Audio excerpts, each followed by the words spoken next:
High, welcome to my channel. मी स्वप्नगंधा तुम्हा सगळ्यांचे माझ्या स्वप्नगंधा व्लॉग्समध्ये सगळ्यांचे स्वागत करते। आज आपण निघालेलो आहे तीर्थक्षेत्र श्री येडोबा मंदिर येराड येथे। आम्ही डायरेक्ट पुण्यावरून उमरज पासून पाटणला निघालेलो आहे।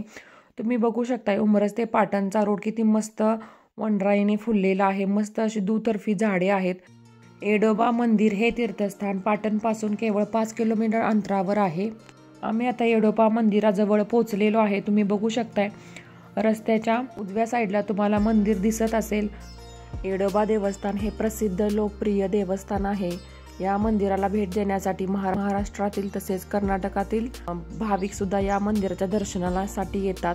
हे मंदिर कोयना नदीच्या काठावर निसर्गरम्य परिसरात देवराईमध्ये हे मंदिर वसलेलं आहे। या मंदिराच्या परिसरात बघू शकताय तुम्ही पूजेला लागणाऱ्या साहित्याची छोटी मोठी दुकाने आहेत। मंदिराचा बाहेरचा परिसर मस्त असे निसर्गाने नटलेला झाडांनी बहरलेला आहे। खूप छान हिरवीगार झाडे आहेत। येडोबा देवस्थान हे आमचे कुलदैवत आहे, त्यामुळे आम्ही दर्शनासाठी दरवर्षी इथे येतो। त्यासाठी इथं देवाला अर्पण करण्यासाठी नारळ आणि पूजेचं साहित्य घेतलेलं आहे।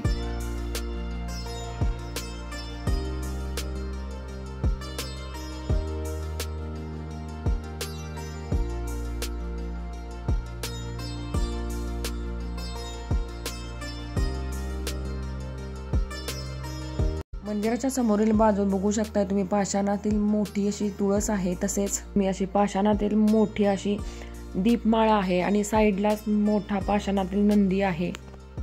येडोबा देवाची यात्रा एप्रिल महिन्यातील चैत्र पौर्णिमेला असते आणि प्रत्येक महिन्याच्या पौर्णिमेला इथे यात्रेचे स्वरूप येते। भाविकांची प्रत्येक महिन्याच्या पौर्णिमेला खूप गर्दी असते।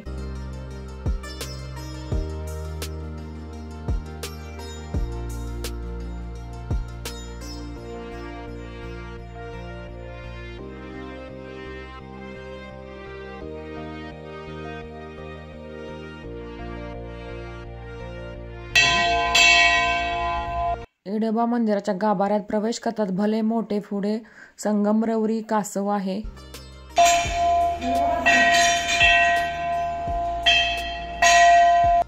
मंदिरात प्रवेश करतात मोठा असा सभा मंडप आहे। तसेच पुढे गेल्यानंतर मंदिराच्या दोन्ही साईडला दगडी पुरातन मूर्त्या आहेत। आत मुख्य दर्शनासाठी आत गेल्यानंतर मूर्ती अशी आकर्षक मूर्ती पाहून मन कसे प्रसन्न होते। बघू शकताय तुम्ही येडोबाची मूर्ती किती छान पद्धतीने आकर्षक अशी सजवलेली आहे।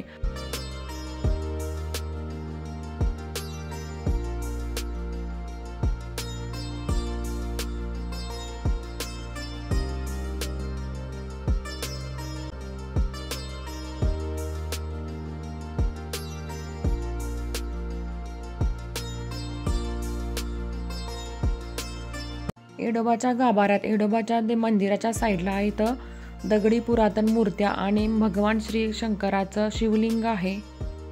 येडोबा देवाची यात्रा चैत्र पौर्णिमेला असते, तेव्हा भाविकांची खूप मोठ्या प्रमाणात गर्दी असते। इथे यात्रेमध्ये पालखीवर मोठ्या प्रमाणात नाणी, गुलाल, खोबरे यांची उधळण केली जाते। सासन काट्या पारंपरिक वाद्ये वाजवून विशिष्ट पद्धतीने नाचवल्या जातात।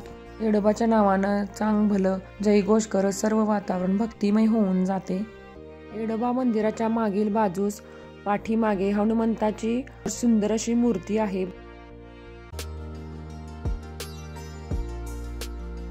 मंदिराच्या उत्तरे दिशेस येडोबा देवाची पत्नी जोगेश्वरी देवीचे मंदिर आहे।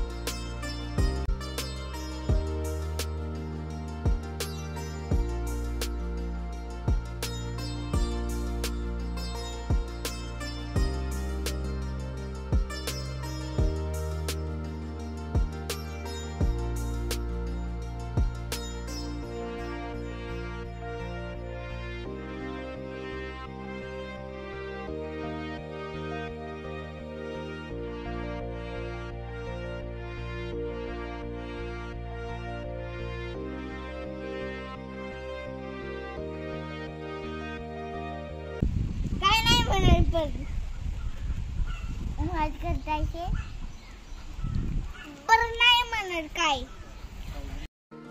एडोबा मंदिराच्या पुढील साईडला श्री नाईकबा देवाचे मंदिर आहे।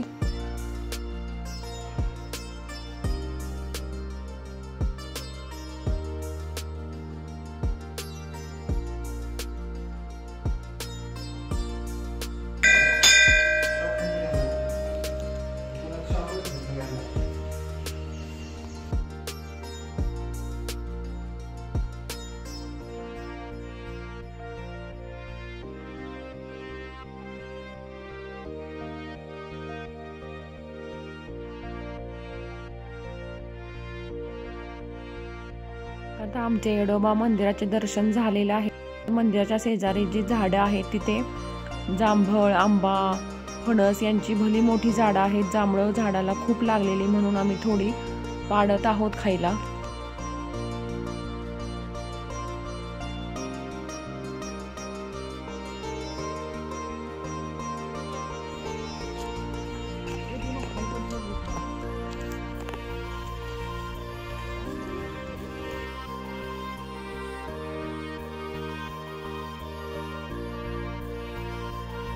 मंदिरातील शेजारी नदी काठी वनराईमध्ये आंबा, फणस, जांभळ अशी खूप झाडे आहेत मोठी, त्यामुळे सावलीमध्ये बसायला छान गारवा येतो, मस्त वाटते थंडगार। आणि इथे जी जांभळाची झाडं होती त्याला खूप अशी सगळीकडे खूप जांभळ लागलेली, खूप असे झाडं भरलेली।